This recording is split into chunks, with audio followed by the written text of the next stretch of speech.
Salut à toi. Aujourd'hui, je veux te parler de quelque chose que tu possèdes déjà, mais que tu sous-estimes probablement. Le temps. Pas l'argent, pas les opportunités, pas la chance. Juste le temps. C'est la seule ressource que les riches, les pauvres, les diplômés, les autodidactes, tout le monde, reçoit en quantité parfaitement égale, 24 heures par jour. Et la vraie question, celle qui sépare ceux qui avancent de ceux qui stagnent, c'est: qu'est-ce que tu fais de tes 24 heures? Il existe une ressource silencieuse, invisible, qui circule autour de toi à chaque seconde.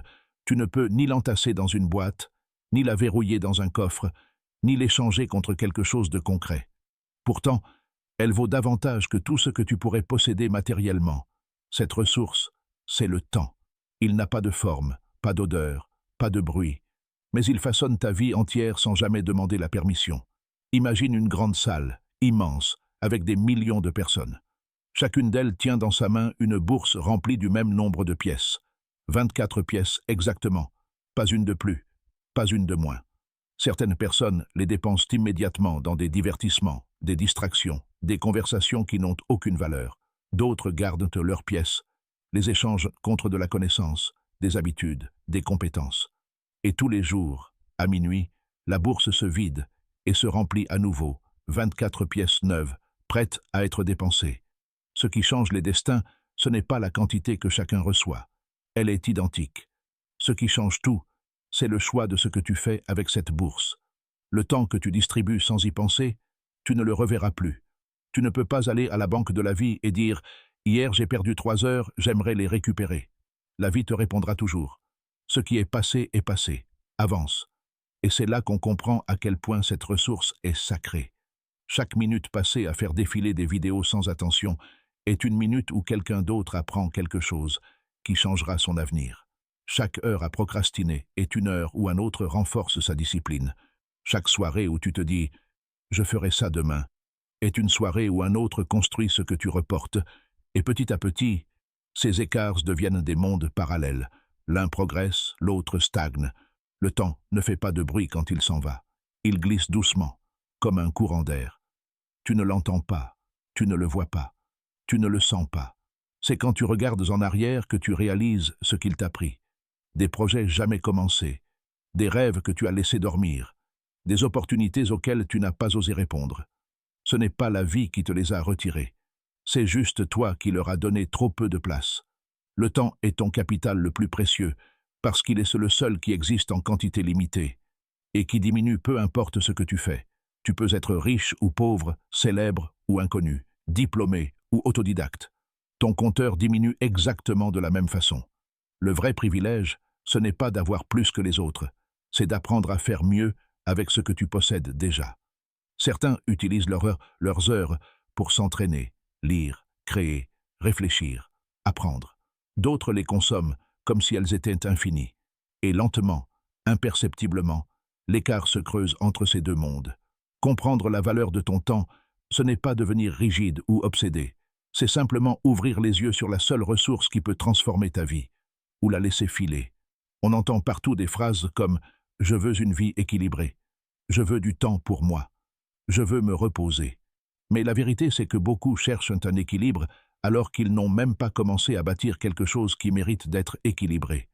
On veut les avantages d'une vie accomplie sans avoir traversé les étapes qui la rendent possible. C'est comme vouloir décorer une maison dont les fondations n'existent pas encore. Tout s'écroule dès qu'on essaye de poser la première lampe. Quand tu es jeune, l'équilibre n'est pas ta priorité. Ce dont tu as réellement besoin, c'est d'urgence. Pas l'urgence paniquée, pas l'urgence qui t'étouffe. L'autre, celle qui t'éveille, celle qui te dit « si tu ne bouges pas maintenant, personne ne bougera à ta place ». Cette sensation n'est pas un poids, c'est un moteur. Elle t'oblige à sortir du confort, à regarder le monde avec lucidité, à comprendre que chaque compétence que tu repousses, quelqu'un d'autre est en train de l'acquérir pendant que tu hésites. Tu veux une vie meilleure? Alors tu dois entrer dans une période où tu avances avec intention, où tu apprends parce que ton futur en dépend, où tu crées des compétences comme d'autres accumulent des armes, parce que ce que tu construis aujourd'hui déterminera ce que tu pourras affronter demain. Le marché ne te demandera pas ton âge, il ne te demandera pas tes excuses, il ne te demandera pas si tu avais envie ou pas. Il te demandera ce que tu sais faire, point final. Peu importe que tu n'aies pas de diplôme. Peu importe que ton réseau soit minuscule, voire inexistant. Tant que tu investis ton énergie dans ce qui fait réellement grandir ta valeur, tu n'es jamais en retard. Les compétences, c'est le langage universel du monde moderne. Tu peux venir de n'importe où, avoir vécu n'importe quoi. Si tu sais résoudre un problème que d'autres ne savent pas résoudre, tu deviens indispensable. Et la plupart des gens attendent. Ils attendent le bon moment. Ils attendent de se sentir prêts. Ils attendent un signe, une opportunité, une main tendue. Cette attente est un piège.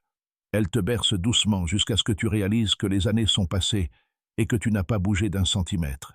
Personne ne viendra te sauver. Pas parce que le monde est cruel, mais parce que tout le monde est occupé à essayer de sauver sa propre vie. Alors c'est toi qui dois poser les premières briques. C'est toi qui dois décider que, même si tu pars de zéro, tu vas au moins construire un puis un autre encore.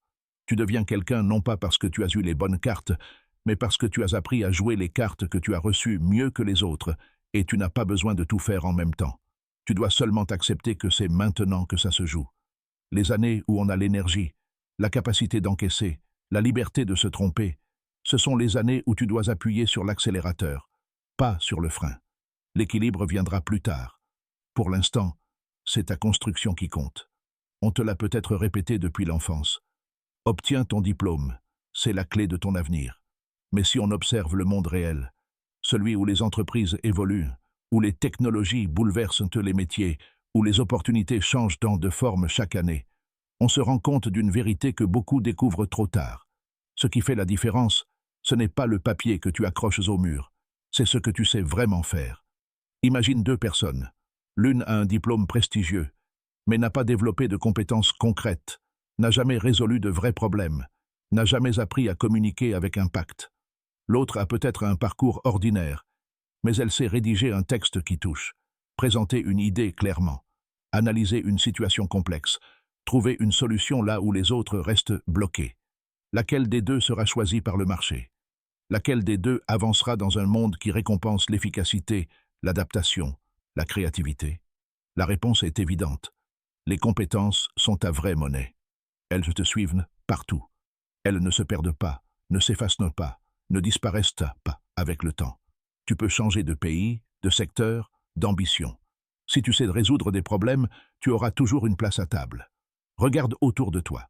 Les meilleurs entrepreneurs ne sont pas ceux qui avaient les meilleures notes. Les meilleurs communicants ne sont pas ceux qui ont appris la théorie en amphi. Les meilleurs vendeurs ne sont pas ceux qui ont un diplôme en marketing. Ils ont tous quelque chose en commun. Ils ont développé un ensemble de compétences que la vie ne peut pas ignorer. Savoir écrire n'est pas seulement manier des mots, c'est influencer, clarifier, convaincre, aligner les idées. Écrire, c'est penser.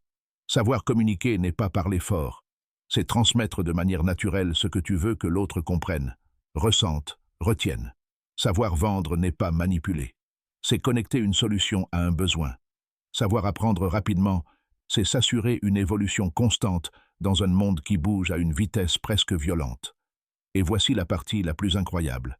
Jamais dans l'histoire de l'humanité les compétences n'ont été aussi accessibles. Tu veux apprendre la programmation?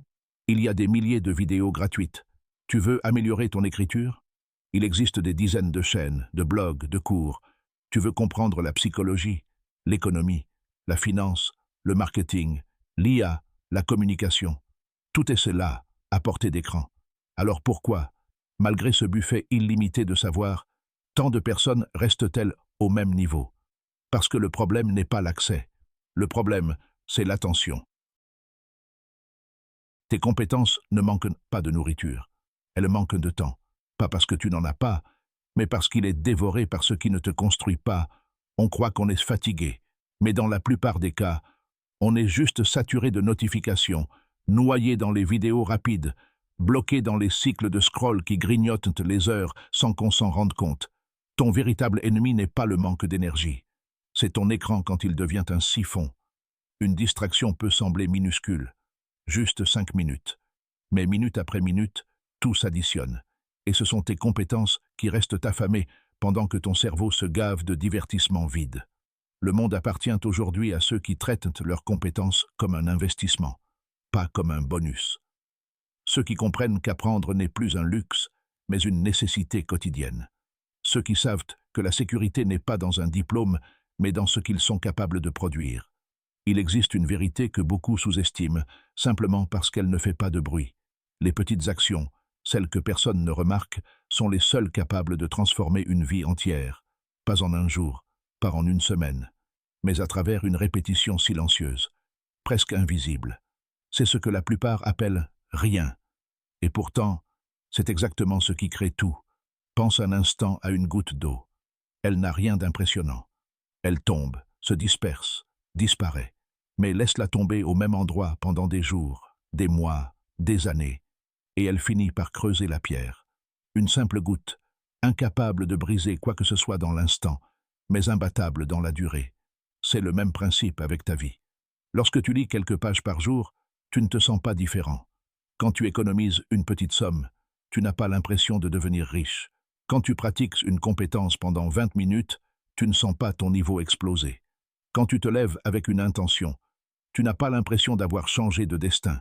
Et pourtant, chaque petit geste devient un vote silencieux pour la personne que tu veux devenir. Il y a un piège dans l'esprit humain. Il cherche les résultats rapides, les grands moments, les transformations instantanées. Il cherche le spectaculaire, comme si la vie se construisait sur des feux d'artifice. Mais le succès, le vrai, ne vient presque jamais d'un événement unique. Il se tisse dans l'invisible, dans le discret, dans la répétition presque banale de ce que tu décides de faire aujourd'hui. La vérité, c'est que la discipline ne fait pas rêver. On ne la célèbre pas. On ne la partage pas sur les réseaux sociaux. Personne ne l'applaudit. Elle ne suscite pas d'émotions fortes.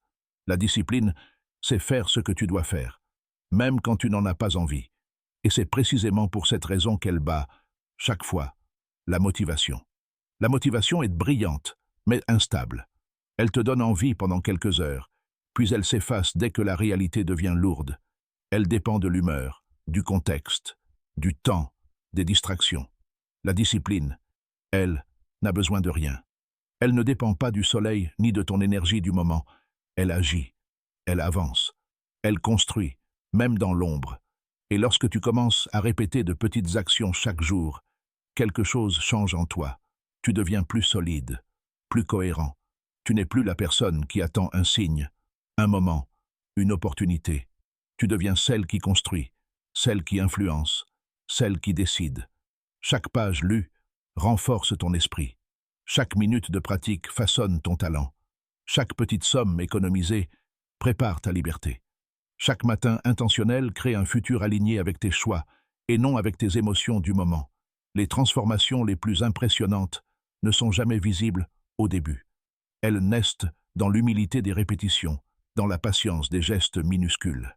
Un jour, quelqu'un te regardera et pensera que tu as réussi d'un coup. Ils ne verront pas les heures silencieuses, les efforts modestes, les actes simples mais répétés. Et c'est justement cela qui rend le processus si puissant. Ce qui te transforme n'est pas grand, mais tu le fais grandir chaque jour. Il y a une vérité simple. Personne ne devient puissant dans un environnement faible. Tu peux avoir les meilleurs rêves, les plus grandes ambitions, l'énergie du monde. Si ton environnement tire vers le bas, tout finit par s'effondrer. Ce que tu laisses entrer dans ta vie te façonne beaucoup plus que tu ne l'imagines. Les mots qui t'entourent deviennent les pensées que tu tolères. Les attitudes que tu observes deviennent celles que tu reproduis sans t'en rendre compte. Regarde honnêtement ton entourage. Pas avec le cœur, mais avec lucidité. Est-ce que les gens autour de toi parlent d'avenir, de solutions, d'évolution? Ou est-ce qu'ils vivent dans le commentaire, l'excuse, la plainte permanente? Tu ne peux pas t'attendre à grandir dans un environnement qui se satisfait de stagner. Les conversations d'aujourd'hui déterminent la mentalité que tu auras demain. Chaque mot que tu entends est une suggestion pour ton futur. Il existe deux types de personnes, celles qui construisent et celles qui s'endorment dans l'habitude, celles qui se lèvent avec un plan et celles qui se laissent porter par le hasard, celles qui cherchent plus loin et celles qui vivent en réaction. Si tu veux élever ta vie, tu dois protéger ton espace comme un stratège. Protège son territoire. Sélectionner avec intention ceux que tu autorises à t'approcher n'est pas de l'arrogance, c'est de la survie mentale. Ton environnement n'est pas seulement composé de personnes, il est fait de ce que tu regardes, ce que tu écoutes, ce que tu consommes. Chaque élément que tu laisses entrer s'adressera tôt ou tard à ta discipline ou à tes faiblesses. La distraction invite la paresse. La clarté invite l'action. Le négatif amplifie tes doutes. Le positif accélère tes décisions. Chaque détail compte.